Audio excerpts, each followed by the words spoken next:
بہت سے لوگ میں نے ایسے دیکھے ہیں جنہیں جتنا بھی سمجھا لیا جائے، جتنا بھی قرآن کے بارے میں بتایا جائے، دین کے بارے میں بتایا جائے اور اپنی تعلیمات کے بارے میں بتایا جائے، لیکن وہ نہیں سمجھتے، مطلب وہ انکار ہی کرتے ہیں۔ تو ایسے لوگ جو ہوتے ہیں نا، اللہ پاک نے ان کے لیے فرمایا ہے، اس سورۃ البقرہ کی آیت نمبر 17 کا ترجمہ ہے کہ ان کی مثال ایسی ہے جیسے اس شخص نے آگ روشن کی اور جب اس نے سارے ماحول کو روشن کر دیا تو اللہ نے ان کے نور کو سلب کر دیا اور ان کو تاریکیوں میں چھوڑ دیا کہ انہیں کچھ نظر نہیں آتا۔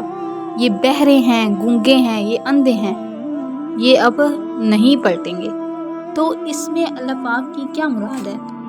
تو اس کا مطلب کیا ہوا؟ اس کا مطلب یہ ہے کہ جب اللہ کے بندے نے روشنی پھیلائی، یعنی آپ صلی اللہ علیہ وسلم نے اللہ کا نور پھیلایا، یعنی حق کو باطل سے، صحیح کو غلط سے، راہ راست کو گمراہوں سے الگ کر دیا، بالکل نمایاں کر دیا، تو جو لوگ دیکھتے ہیں نا باریک بینی سے، ان پر تو ساری حقیقتیں روشن ہو گئیں، لیکن جو منافق تھے، نفس پرستی میں اندھے ہو رہے تھے، ان کو اس روشنی میں کچھ نظر نہیں آیا۔ تو اس ترجمے میں ایک لائن ہے کہ اللہ پاک نے ان کا نور بصارت سلب کر لیا۔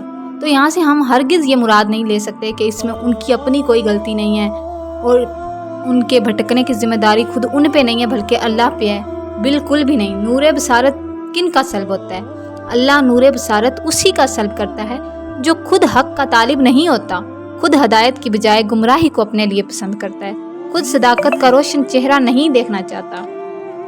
جب انہوں نے نور حق سے منہ پھیر کر ظلمت باطل میں ہی بھٹکنا چاہا تو اللہ نے انہیں اسی کی توفیق عطا فرما دی۔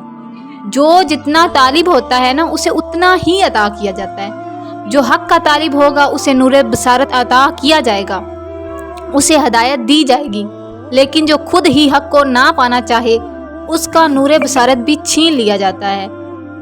جیسے کہا جاتا ہے نا کہ سورۃ بقرہ کی آیت نمبر 7 میں کہا گیا تھا کہ ان کے دلوں اور کانوں پر مہر اور آنکھوں پر پردہ ہے اور وہ پلٹنے والے نہیں۔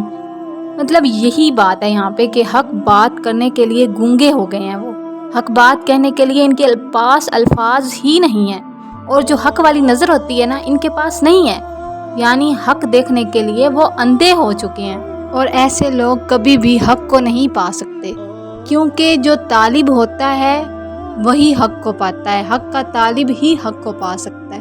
جو خود حق نہ پانا چاہے ہم اسے چاہ کر بھی سیدھے رستے پہ نہیں لا سکتے۔